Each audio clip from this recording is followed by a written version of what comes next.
வணக்கம். நம்ம வேல் academy YouTube சேனலில் அறநூல்கள் தொடர்பான வீடியோ பதிவை டிஎன்பிசி குரூப் 4 மற்றும் குரூப் 2க்கு நம்ம தொடர்ச்சியாக பதிவிட்டு வரோம். அதில் நம்ம இந்த வீடியோ பதிவில் பார்க்கக்கூடிய வீடியோ பதிவு எது அப்படின்னா முதுமொழி காஞ்சி அப்படின்றது தான். தமிழ் தொடர்பான அறிஞர்கள் தொடர்பான வீடியோ பதிவு மற்றும் இலக்கணம் தொடர்பான வீடியோ பதிவை நம்மளுடைய சேனலில் பதிவிடக்கூடியதாக இருக்குது. மறக்காமல் சப்ஸ்கிரைப் பண்ணிவிட்டு நம்ம சேனலை வாட்ச் பண்ணுங்கள். பயனுள்ள தகவல்களை தரக்கூடியதாக இருக்கும். உங்கள் நண்பர்களுக்கு இதை பகிருங்க.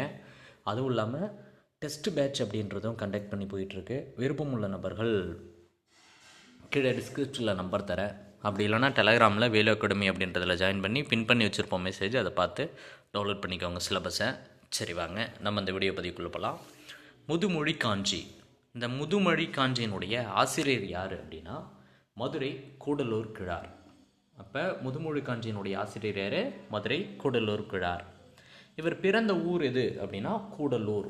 அப்போ மதுரை கூடலூர் கிழார். அப்போ இங்கே நல்லா பாருங்கள், மதுரை மாவட்டத்தில் இருக்கக்கூடிய கூடலூர் அப்படின்றது அவருடைய ஊர். அப்போ இங்கே ஆசிரியர் யார்? கிழார் அப்படின்றது தான்.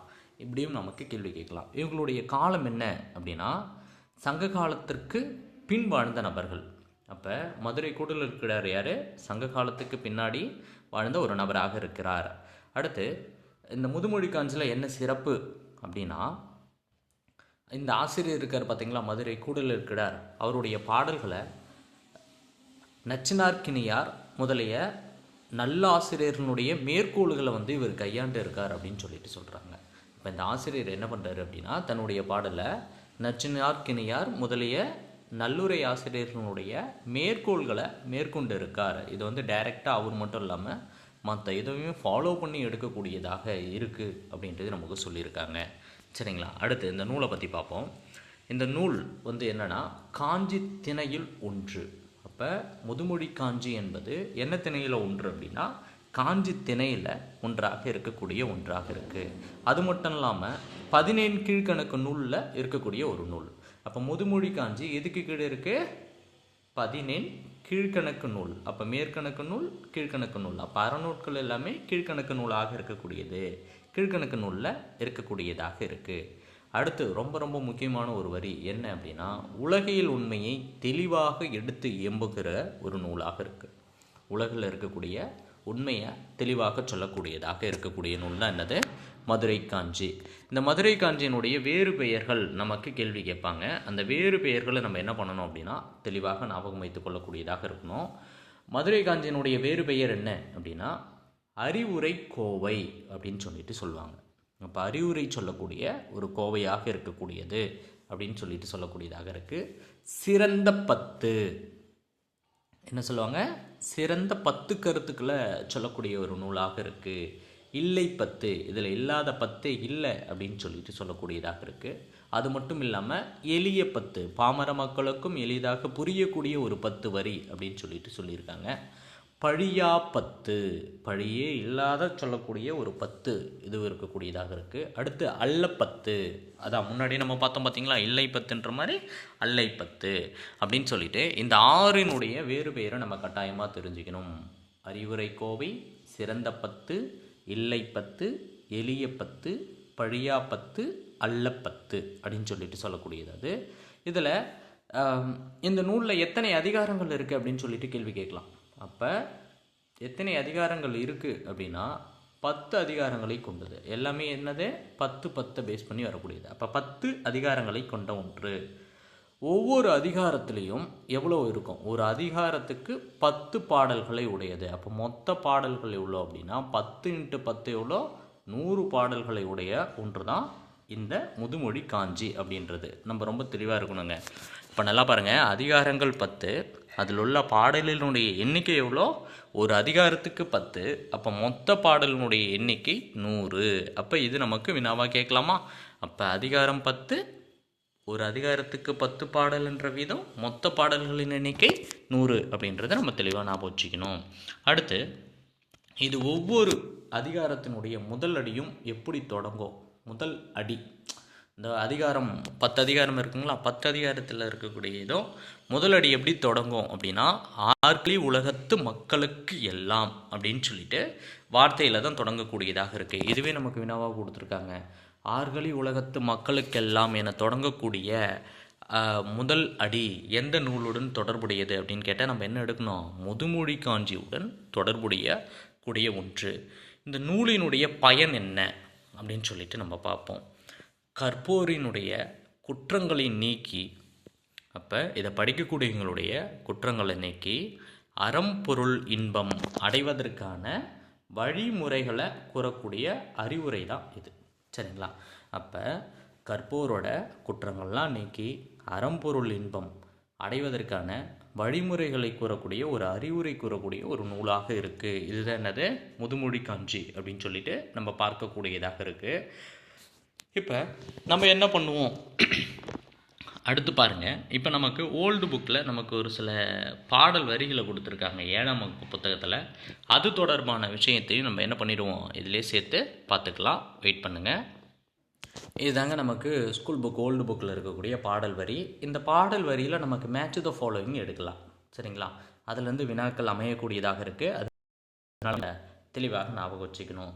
நம்ம முன்னாடியே பார்த்தோமா, முதுமொழி காஞ்சியினுடைய வேறு பெயர் என்ன அப்படின்னு இருக்குங்களா? அடுத்தது என்ன சொல்கிறாங்க பாருங்கள். சிறந்ததென கூறப்படும் 10 பொருட்களை தன்னகத்தை கொண்டிருப்பது சிறந்த 10. அப்போ 10 பொருளை தாங்கிட்டேயே கொண்டு இருக்கக்கூடிய முக்கியமான ஒரு நூலாக எது இருக்குது? இந்த சிறந்த 10, அதாவது இந்த முதுமொழி காஞ்சி அப்படின்னு சொல்லிட்டு. நம்ம இதில் இன்னொரு வாசகம் பார்த்தோமா, ஒவ்வொரு அதிகாரத்தினுடைய முதல் அடி எப்படி தொடங்கும்? ஆறுகளி உலகத்துக்கு மக்கள் எல்லாம் அப்படின்னு சொல்லிட்டு சொல்லக்கூடியதாக இருக்குமா? இங்கே இருக்கா பாருங்கள், இருக்கா? சரி, ஓகே. இப்போ நம்ம இந்த பாடல் வரியிலேருந்து நமக்கு மேட்ச் த ஃபாலோயிங்னு சொன்னோமா, அப்போ அதுக்கேற்ற மாதிரி நம்மளை கேள்வி கேட்பாங்க. சரி, பார்ப்போமா. ஆறுகளி உலகத்து மக்களுக்கெல்லாம் ஓதலில் சிறந்ததென்று ஒழுக்கும் உடைமையே. சரி, இதனுடைய பொருள் என்னன்னு பார்ப்போம். ஆறுகளி அப்படின்னா மீனிங் என்னன்னா நிறைந்த ஓசையுடைய கடல். ஆறுகளினா என்னது? கடல். அப்போ நிறைந்த ஓசையுடைய கடல் அப்படின்னு சொல்லிட்டு சொல்கிறாங்க. கடல் சூழ்ந்த இந்த உலகத்தில் மக்கள் அனைவரும் கற்றதை விட ஒழுக்கத்தையே சிறந்ததாக கருதணும் அப்படின்னு சொல்லிட்டு சொல்லக்கூடியதாக இருக்குது. ஓதல்லாம் என்னது? கற்றல். அதை விட சிறந்தது எது? ஒழுக்கமே அப்படின்னு சொல்லிட்டு சொல்லக்கூடியதாக இருக்குது. கடல் சூழ்ந்த இந்த உலகத்தில் உள்ள மக்கள் அனைவரும் கற்றலை விட ஒழுக்கத்தையே சிறந்ததாக கருதணும் அப்படின்றதான் இதனுடைய முதல் வரியாக இருக்கக்கூடியதாக இருக்குது. அடுத்து 2வது பார்ப்போம். காதலில் சிறந்தது கஞ்சகப்படுதல். காதலில் சிறந்தது என்ன சொல்கிறாங்க? கஞ்சகப்படுதல். காதல்னா என்னது? அன்பு அல்லது விருப்பம் அப்படின்னு சொல்லிட்டு சொல்லக்கூடியதாக இருக்குது. சரி, 2வது வரிக்கான பொருள் பார்ப்போம். பிறருக்கு அன்பு காட்டுவதில் செயல்களால் அவர் போற்றும்படி நடத்தலே மேலானது. பிறருக்கு அன்பு காட்டுவதில் செயல்களால் அவர் போற்றும்படி நடத்ததே என்ன சொல்கிறாங்க? மேலான ஒன்று அப்படின்னு சொல்லிட்டு சொல்கிறாங்க. 3வது, மேதையில் சிறந்தது கற்றது மறவாமை. அப்போ நீ ஒரு மேதையாக இருக்கனா உனக்கு சிறந்தது எது? கற்றதை நீ மறக்காமல் இருக்கணும் அப்படின்னு சொல்லிட்டு சொல்லக்கூடியதாக இருக்குது. அறிவு நுட்பத்தினுடைய கற்ற பொருளை மறவாமல் இருக்கிறதா என்னது? மேதமை அப்படின்னு சொல்லிட்டு சொல்கிறாங்க. மேதை அப்படின்னு சொல்லிட்டு சொல்கிறாங்க. மேதைனா பொருள்னாது அறிவு நுட்பம். அப்போ இந்த மேதை என்பதனுடைய பொருள் என்னது? அறிவு நுட்பம். அப்போ கற்ற நபர்கள் அந்த பொருளை மறக்காமல் இருந்தாங்கன்னா அவங்கள நம்ம என்னன்னு சொல்லலாம்? மேதைன்னு சொல்லலாம். அடுத்ததாக பாருங்கள். வன்மையில் சிறந்ததென்று வாய்மை உடைமை. வன்மை அப்படின்னா நமக்கு நல்லாவே தெரியும். 3 சுழி எண்ணு போட்டு வந்தால் அது என்ன அப்படின்னா ஈகை, பிறருக்கு கொடுத்தல் அப்படின்னு சொல்லிட்டு பொருள். அப்போ வன்மைனா என்னது? ஈகை அப்படின்னு சொல்லிட்டு இருக்கக்கூடியது பொருள். சரிங்களா? சரி, இந்த வரிக்கான அர்த்தத்தை நம்ம பார்ப்போம். என்ன அப்படின்னா, நம்ம எத்தனாவது வரி பார்க்குறோம்? 4வது வரி பார்க்குறோமா? வளமான வாழ்வை காட்டிலும் வாயுடையவராக இருப்பதே மேன்மை. அப்போ வளமாக நீ வாழ்வதை காட்டிலும் வாய்மையாக உண்மையாக இருக்கிறதா என்னது? முக்கியமான ஒன்று அப்படின்னு சொல்லிட்டு சொல்கிறாங்க. அப்போ வன்மைனா ஈகை மற்றும் கொடை. சரிங்களா? அப்போ வன்மை என்பதனுடைய பொருள். அப்போ நீ வளமாக இருக்கிறத விட வாய்மை உடையவராக வாழ்வது தான் சிறந்த ஒன்று அப்படின்னு சொல்லிட்டு நமக்கு சொல்லக்கூடியதாக இருக்குது. சரி, அடுத்து 5வது வரி பார்ப்போமா? இளமையில் சிறந்ததென்று மெய்ப்பினி இன்மை. அப்போ இளமையான வயசில் என்ன சிறந்தது அப்படின்னு கேட்டிங்கன்னா இளமையான வயசை காட்டிலும் நோயற்ற வாழ்வே சிறந்தது. இப்போ இளமையாக இருக்கிறத விட ரொம்ப சிறந்த ஒன்று என்னது? எந்த ஒரு பிணின்னா என்னது? நோய் இன்றியும் வாழக்கூடிய ஒன்று தான். மெய்னா என்னது? அப்போ பிணி என்பது நோய் அப்படின்றது பொருள், மெய் அப்படின்றது உடல் என்பது பொருள். அப்போ இளமையாக இருக்கிறத விட சிறந்தது என்னது? நோய் இல்லாமல் வாழ்வது தான் சிறந்தது அப்படின்னு சொல்லிட்டு சொல்லக்கூடியதாக இருக்குது. நனலுடைமையின் நாணுச் சிறந்ததன்று. அடுத்த வரி பார்க்குறோம். நனலுடைமையின் நாண சிறந்ததன்று. இதில் நாணம் அப்படின்னா என்ன அப்படின்னா, செய்யக்கூடாதனை செய்ய அச்சப்படுதல். செய்யக்கூடாத ஒன்று நம்ம என்ன பண்ணணும்? செய்யறதுக்கு அச்சப்படக்கூடியதாக இருக்கணும் அப்படின்னு சொல்லிட்டு சொல்கிறாங்க. சரி, இப்போ நம்ம 6வது வரிக்கான பொருள் பார்ப்போமா? என்ன பொருளில் சொல்கிறாங்க? நனலுடை மையம்மை நாணச் சிறந்ததன்று. இதனுடைய பொருள் என்ன சொல்லாங்க அப்படின்னா, அழகுடையவராக இருப்பதிலும் நாணமுடையவராக இருப்பதை சிறந்த. நீ அழகாக இருக்கிறத விட என்னவாக இருக்கணும்? நாணயமிக்க ஒரு நபராக இருக்கக்கூடியணும் அப்படின்னு சொல்லிட்டு சொல்கிறாங்க. இதான் நம்ம நாணம் அப்படின்னா பொருள் பார்த்தோம். என்ன அப்படின்னா, செய்யக்கூடாதனை செய்ய அச்சப்படுதல் அப்படின்றதான் என்னது? நாணம் அப்படின்னு சொல்லிட்டு சொல்லக்கூடியதாக இருக்குது. அடுத்த வரியை பார்ப்போம்.